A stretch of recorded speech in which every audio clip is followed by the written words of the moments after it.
What's up guys, it's Ivan, and recently I asked Chatgpt what the most common PhD admissions questions were, and I'm gonna answer those for you today. What are the minimum academic requirements for a PhD program? So the first thing I wanna say is that you should always shoot your shot because you never know what the committee is looking for and you never know what the applicant pool is gonna look like. So I want you to just apply even if you think you're not competitive because of maybe a low GPA, low GRE scores, or maybe you don't have a lot of experience with, let's say, research or professional experience. But to answer the question, what are the minimum academic requirements for a PhD program? I would answer it in this way. To be a competitive PhD applicant, you need to have at least a 3.0 undergraduate GPA. That doesn't mean that if you have below a 3.0, you can't get in, but the majority of people who are going to become competitive applicants need at least a 3.0 or higher. If you're applying to elite schools in your field, such as the Ivy Leagues or other top 25 schools, you want at least a 3.5 or around that range for your undergraduate GPA. If you already have a master's, then your undergraduate GPA doesn't have to be as high, and it maybe doesn't even have to be as high as a 3.0, right? So let's say as an undergrad you got a 2.8 and at the master level you got a 3.5 or a 4.0. Then you will be a competitive applicant for PhD programs because they know that you are able to produce high quality work at the graduate level because you have a master's. Something else that you'll need to be able to apply to a PhD program is a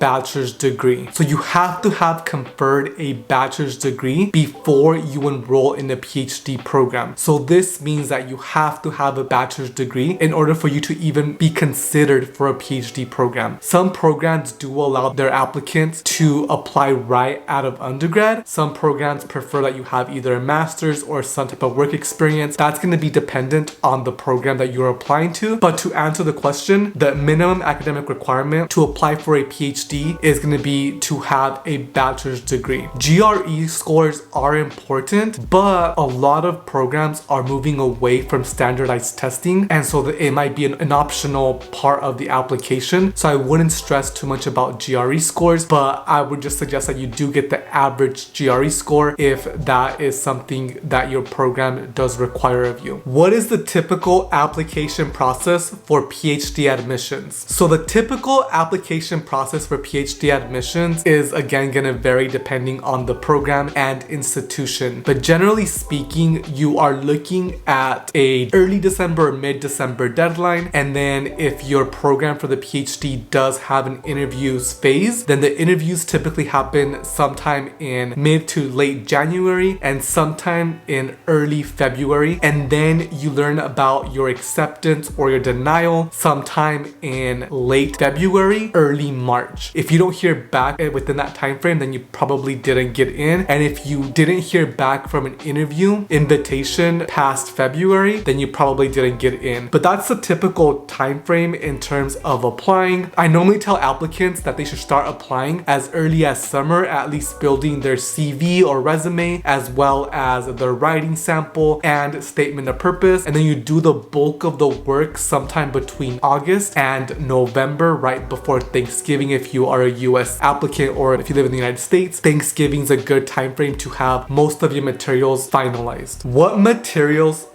/ documents are required for a PhD application? So again, this could vary from PhD program, from institution to institution, but generally speaking, they're going to be asking you for a standard application where you put demographic information, your name, contact information, where you went to school, maybe your self-reported GRE scores, your self-reported GPA, and things like that. So that's going to be the first part of it. They're also going to ask for a statement of purpose, a resume or CV, sometimes a writing sample, as well as 3 to 5 letters of recommendation. And then sometimes they ask for a diversity statement, but not all the time. So those are some of the key components that they do ask you if you're a PhD applicant. Is it necessary to have a master's bachelor's degree to apply for a PhD program? The answer is no. Some fields allow you to apply right out of undergrad, right when you get a bachelor's degree. Some programs do require you to have a master's or some professional experience. So for example, for the program that I am in right now, the PhD in education at the University of California, San Diego, in the field of education, in order for them to be considered a competitive applicant, some programs require you to have a master's, or if you get accepted to the PhD, it's conditional. And what that means, if you successfully achieve a master's on the way to the PhD, then you're allowed to continue with the program.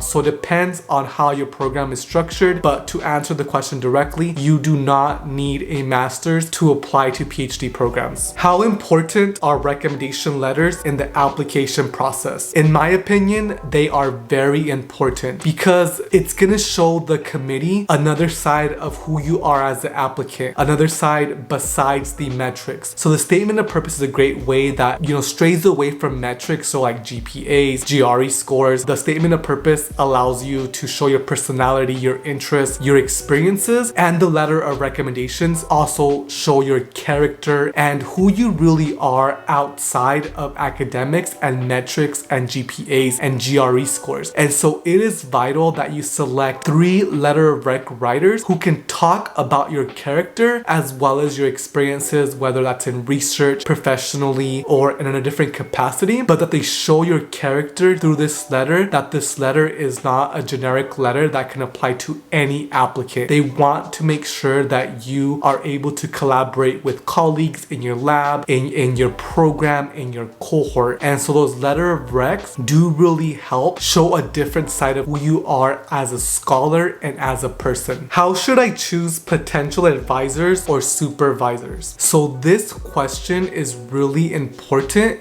only because I struggled with this midway through my program. So right now I'm actually gonna enter my 4th year of my PhD program, and I had this situation where my advisor got a new job, a different position at a different university, which meant that I was left without my primary advisor that did the work that I aspired to do with my dissertation.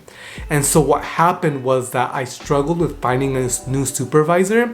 And so to answer this question, I want to advise you to really have a conversation with your potential advisor or supervisor about where they see themselves in the next 5 years, because a PhD program typically takes about 5 years. And so if that faculty member knows that they might take a sabbatical, or knows that they might take a different position, or maybe is looking to maybe leave the university, it is imperative that you know that information early on before you accept an offer for admissions, because you don't want to be left, in the weeds, not knowing what to do and struggling like I did.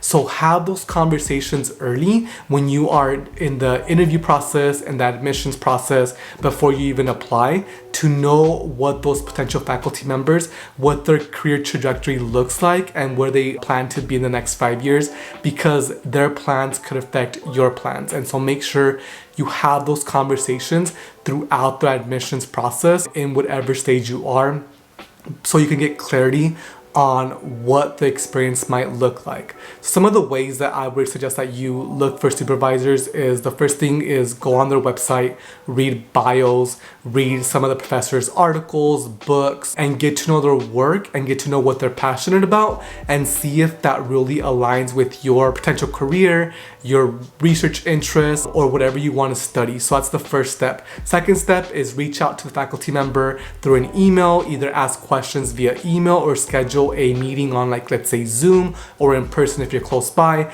and ask those questions directly to them in these meetings to see if the faculty member and your research interests align or career interests align. And if they do, that can be a good potential faculty advisor. You could also ask people in the program who have that person as a supervisor for their advice on how the mentorship looks, or if they would advise someone like you to consider that faculty member as a potential supervisor. Alright guys, thank you for watching this video. If you have any questions about PhD admissions, put them down in the comments down below and I will make another video to answer those questions, and I will obviously reply to your comment right away. If you need support with your PhD applications, I have a list of consulting services in the description description down below where you can contact me and I can help you with your statement of purpose, your resume and CV, and other support that you need for your PhD applications. Thank you for watching this video, and I will see you in the next video.